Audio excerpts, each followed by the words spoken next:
Well, I am so honored and excited now to welcome to the show Yael Eckstein. She heads the awesome organization, the International Fellowship of Christians and Jews. And Yael, you have joined us on the Daily Signal podcast several times, but this is your first time joining us here on Problematic Women. Thanks for being with us. Yeah, it is my honor. Thank you so much for hosting me. I am excited for this. Absolutely. Well, there's so much to talk about with Monday being the 1 year anniversary of October 7th. And of course, just yesterday with Iran firing about 180 ballistic missiles at Israel. Let's start there. You're actually in the States right now, but you live in Israel. Your husband and I believe one of your children are still in Israel. So they were there during that attack yesterday. Did you get to talk to them on the phone while that was happening? Yeah, well, me and three of my children landed in America just a few hours before the Iranian attacks. And what's really interesting was actually kind of following it from America. I've never, in the previous Iranian attack, I was in Israel in the shelter with the rest of my people. We've been in the shelter many times. There's been rocket attacks from Hamas and the Gaza Strip or from Hezbollah in northern Israel from Lebanon.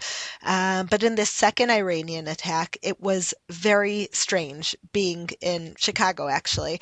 And what was interesting was actually seeing my children's reaction. You know, my 12-year-old daughter, she was crying and saying, Mommy, I just want to go home. I can't believe we're not there with our people right now. It was hard for them to be apart. My eldest daughter, who's almost 18, all of her friends are doing their mandatory army service. And so they're there protecting the borders. They're not necessarily in the shelters as the rockets are falling, because we need to make sure terrorists aren't infiltrating while the Code Red sirens are going off. And so my eldest daughter was praying for her friends. We were praying, of course, my husband and my son, our family who's there in the bomb shelters going through this. It's a time that we realize prayers are our strongest weapon, Yeah. that everyone has to use the weapons that they have, and prayers of our hearts is the weapon that God gave us. And so we used it very intensely as those rockets were headed towards Israel. And I believe that those prayers joined with millions of others, Christians around the world, who are praying for the peace of Jerusalem. And we saw miracles yesterday, nothing short of biblically proportionate miracles. Because there were actually no deaths within Israel, correct? It's unreal. It was the most amount of missiles that have ever been launched from any country at another country at once. Over 180 ballistic missiles launched at once towards tiny Israel, which again, it's important to point out is the size of New Jersey. Like, we're a tiny country that you hear about us so much on the news, and people are obsessed with Israel, as they say, no Jews, no news, and this is the Jewish country. So they're always talking about Israel, but Israel's the size of New Jersey. We're fighting a war on 7 different fronts, the size of New Jersey. So yeah, it is an absolute miracle. There's a joke in Israel that sometimes when the rockets land, they land in open spaces. And for anyone who's been to Israel, number one, you know Israel's very expensive because so much of our GDP goes to defense that we always have to be one step ahead of all of our neighbors. We have to invest so much money in security. And so the price of housing and life there is very expensive. And the second thing you know is that it's very crowded. There are so many houses and apartment buildings up against each other. There isn't much open spaces.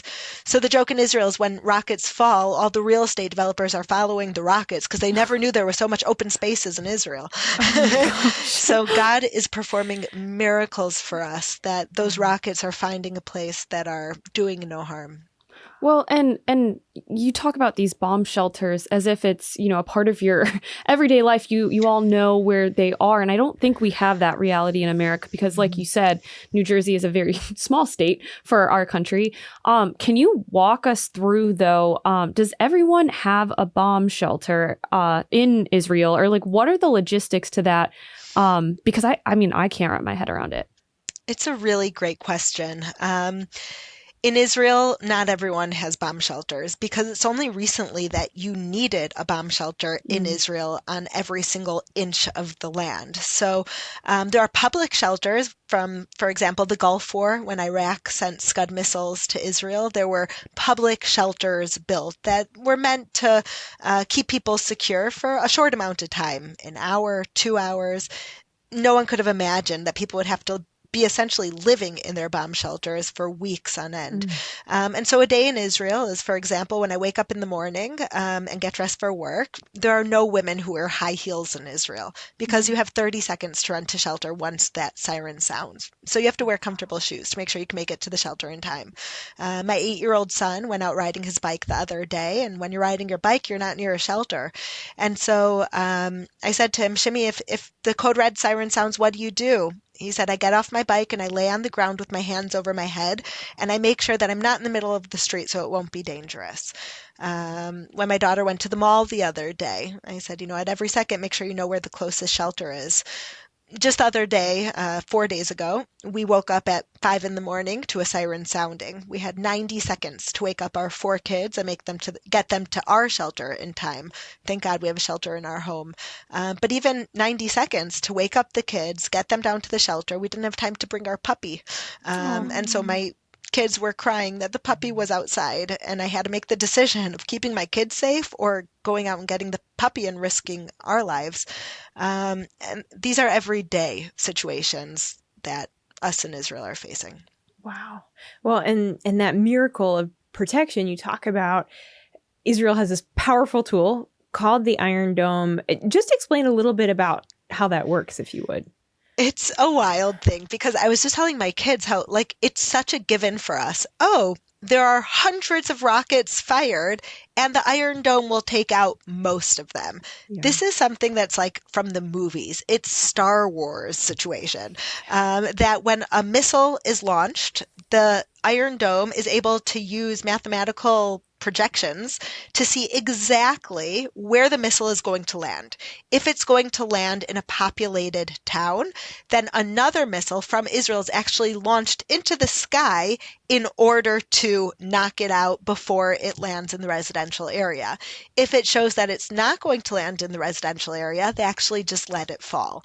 And so this is all within split seconds because the Iron Dome is actually for pretty close range missiles. There's another level of protection we have from rockets, the David sling, that's used for higher missiles that we could destroy them in the atmosphere. But it doesn't have 100% success rate. And so there are huge risks, huge dangers. But I think the other side of that is the investment that Israel has made in providing protection and security to the people. The education, the investment in infrastructure to protect life is the highest value. And it's something that I actually get to see every day through my work with International Fellowship of Christians and Jews, that we've placed thousands of bomb shelters, specifically around children's school bus stops, that we realize children are very, very vulnerable. When they're waiting for the bus stop or getting off at a bus stop, there's no shelters there. That we've placed bomb shelters on every single school bus stop from 0 to 9 kilometers from the northern border that have saved dozens, if not hundreds, of lives of children. That's so crazy. And I want to talk more about your organization, the Fellowship of Christian and Jews. Can you just give us a little bit more on the missions, why you're here in America, what y'all are doing in Israel and in the Middle East? Sure. Well, we're an organization that believes first and foremost in unity, in brotherhood, that we are called not just to fight the darkness, but to bring the light and to be the light. We're an organization that believes Jews and Christians, after 2,000 years of animosity and misunderstanding and hatred, that we have more in common that we have apart.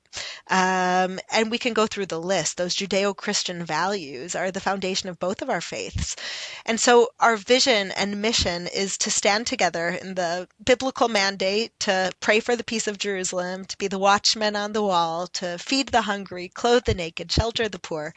And so we're constantly working on this brotherhood, on strengthening and building this brotherhood between Christians and Jews, and using that partnership and shared voice and prayers to see the outcome of lives saved through looking again at the scriptures that tell us to feed the hungry, clothe the naked, and shelter the poor, through this historic prophetic unity of Christians and Jews. We've become the largest philanthropic organization in all of Israel, which means that we've helped over 2 million people a year to get the basics that they need to survive. So, I mean, these numbers are huge, but for me, it all goes down to the individual. Like I was in Sderot not too long ago. It's a southern Israel town that was invaded by terrorists on October 7th. Many people killed, many people kidnapped from that town, and everyone in the town experienced the trauma and horrors of October 7th. And the town was evacuated because it wasn't safe to be in. But the elderly specifically decided to stay. They said, I'd rather die in my home from rocket attacks than live as an evacuee. And so I went to visit an elderly Holocaust survivor, and she was in this town that she saw her friends get killed from outside of her window, and she saw elderly be gunned down by Hamas terrorists, and she was alone. Completely alone because everyone left the town. She didn't have neighbors. She didn't have stores open, no banks open, no social services. And I went in to bring her a meal and I sat down to speak to her and I said, This is from Christians who love you. And she started crying and she looked at me and she said, Yael, I'm a Holocaust survivor. I've always felt like everyone hated the Jewish people. And then I saw Hamas terrorists invade and kill my friends. And again, it confirmed everyone hates the Jewish people. And I look at the mainstream media and everyone's against Israel. And it makes me remember everyone will always hate the Jewish people. And this food box that's from Christians, that as everyone has forgotten me, Christians have remembered me and have sent me this food box. Suddenly, the future looks bright, not dark. And for me, that says the whole story. It's something I see every day on the ground, that despite the darkness around us, despite the rise in anti-Semitism and the rise in anti-Christian sentiments, just we're in this together. I mean, it's something that I say as a given, but so many people don't realize the darkness and the evil in the world. They say themselves, first they go for the Saturday people, the Jews, and then they go for the Sunday people, the Christians. First they go for the little Satan, Israel, then they go for the big Satan, America. We're in this together. And so for the people of Israel to know that the silenced majority, millions of Christians are standing with Israel and love Israel and are praying for Israel. That's the message of the International Fellowship of Christians and Jews, and it's something that I am so honored to be able to see and be part of. And that's a message that brought you here to the States this week. Talk a little bit, if you would, about why you're in America right now. Well, I'm in America now, and it was very, very difficult actually to leave Israel because there's so much work to do on the ground there. And every day there are more soup kitchens we need to build and food boxes to distribute and shelters to place. It was a hard decision to leave, but I felt like it was important because the fellowship has this incredible new project. It's called Flags of Fellowship that on October 6th, which is the Sunday before October 7th, the 1-year anniversary of this horrible attack on Israel, where more Jewish people were killed in this terror attack any time since the Holocaust. And so in the past year, we've seen a rise of anti-Semitism. We've seen students and everyday people burning Israeli flags and just anti-Semitism that we never thought that we would experience in our lifetime. And so the fellowship started this Flags of Fellowship program where churches across America, in every state of America, are planting 1,200 Israeli flags in their front yard. One flag to represent every life lost in Israel on October 7th. And it's their declaration of, I won't be scared by the hatred. I'm going to proudly declare that I stand with Israel. I'm not going to go with the trends of anti-Semitism. I'm going to proudly pray for the people of Israel and lead my church in knowing the difference between right and wrong, good and bad. And so across America, you might see it. There's churches who are planting 1,200 Israeli flags, and this is their response to those people who are very loud, but I see here in America are a minority who are burning the Israeli flags. For them, they're planting it and standing with Israel. Wow, powerful. How will October 7th be remembered in Israel this year on that 1-year anniversary? It's so hard to come up to the 1-year anniversary of October 7th for many reasons. First of all, we still have our people kidnapped, hostage in Gaza from baby Kfir Bibas, 1 year old, who's been kidnapped he was kidnapped when he was just a few months old, and now he's not even 1.5, and he spent an entire year in Hamas captivity, to 85-year-old great-grandfathers. We have over 100 of our people there, still hostage in Gaza. Um, it's hard to believe that they're still not home, and it's been a year. So that's where all the people of Israel, that's where our hearts are, on just bringing our people, our children, our babies, our elderly home. Um, and it's also remembered as a day that the world was forced to look at evil in the eye, to realize that we are being held hostage by Islamic terrorists who are not allowing the world to advance, not allowing the light of freedom to shine. In Israel, for example, I've traveled to Morocco. I've seen the UAE, these Muslim countries that want peace, that want advancement. And I've spoken to people from Saudi Arabia who say if it weren't for Iran threatening us, there would be peace between Saudi Arabia and Israel and so many other Muslim countries as well. And so I think October 7th was a wake up call to anyone who cherishes freedom, who believes in freedom, who believes in the sanctity of life, that we can't be held hostage by these terrorists anymore. You see the Houthis even in Yemen who are threatening and attacking one of the main shipping routes. This affects Americans, this affects Europeans, this affects the entire world. And so I think October 7th was a wake up call that Israel is on the front lines of putting our very lives between the Western world, America and Europe, and the terrorists. But it doesn't stop with Israel. That if Mhm. we don't fight this evil, it will take over. We don't have the luxury of staying silent anymore. We don't have the benefit anymore of closing our eyes and pretending like it doesn't exist. If we don't root out this evil, it will get there, to us, to our children, to America, to Europe. And we've seen that in the past year. So I think October 7th was a call for people of faith, of freedom, people who value life, who believe in these godly values, that we have to come together, that we're fighting the same threat, the same evil, and we have to stand for life, stand for prayers, stand for belief in a God who values and cherishes life. We have to stand together because otherwise the darkness will take over. Yeah. It seems common sense, right? What everything you just said. And you kind of alluded to this before, but the media definitely plays a role in misrepresenting what's happening in Israel, what's happening within the conflict itself. And like you said, there's multiple, I mean, you've got the North conflicts, you've got everything Southwest, all of your borders are under attack, essentially. What is the biggest thing that the media has gotten wrong? What could you tell our viewers? This just isn't right. You need to pay attention to this. Wow, thank you so much for that question. And there's so much. I think I would say if I had to summarize kind of what the media's gotten wrong, what people misunderstand about Israel, it's that Israel is the minority. Israel does stand for all the values that you hope for a minority. It's what Israel stands for. Israel is the only Jewish country in the entire world, and yet we have 25% of our population non-Jews, Muslims, Christians, Arabs, Bedouins, Druze, who they have full freedom, full rights. They Mhm. have free healthcare, just like me and my children, free education, just like me and my children. They're represented in the government. Israel takes up around 0.4% of the land mass of the Middle East. 99.6% are Arab countries. There are 22 Arab countries in the Arab Union. There's one Jewish country in the entire world. There are around 40,000 Jews in the entire Middle East outside of Israel. There are 2 million Arabs inside of Israel who have full rights and full freedoms. And it's not because we're trying to appease anyone. It's because we believe in freedom. We believe in diversity. We believe in democracy. We believe in equal rights.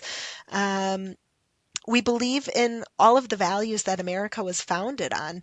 And so Israel is a tiny nation scattered for 2,000 years, persecuted in every single country we've ever been in, from Spain to Germany to every country we've ever been in. We've been persecuted, kicked out, killed. Still today, the Jewish people have not reached in number the number of Jews that there was before the Holocaust. We still haven't made up those 6 million Jews, including much of my family, who were killed in the gas chambers of Auschwitz and concentration camps. And so I think what the world is missing is that everything Israel is being accused of is actually what our enemies are doing to us. What we stand for, what we yearn for, what we fight for is peace. And every single country that has reached out their hands in peace to us, we've accepted it. Every single country. The only thing we ask is don't try to kill us. Don't try to destroy us. If you are willing to recognize tiny Israel has a right to exist, we will work with you to develop your infrastructure, your farming, your medical systems, all of the blessings that Israel has enjoyed. We'll work to give it to the world. And the only thing we ask is recognize our right to exist. Yael, tell everyone how we can follow your work, keep up with what you're doing on your website, through social media. Thank you so much. So we are on the ground throughout Israel every day.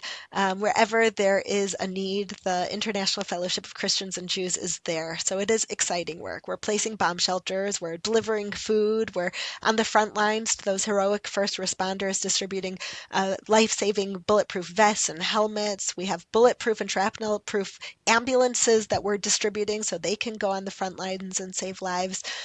Wherever you go, in Jerusalem, in Tiberias, and northern or southern Israel, the International Fellowship of Christians and Jews is there. So you can follow our work one of two ways. One is on our website, www.ifcj.org,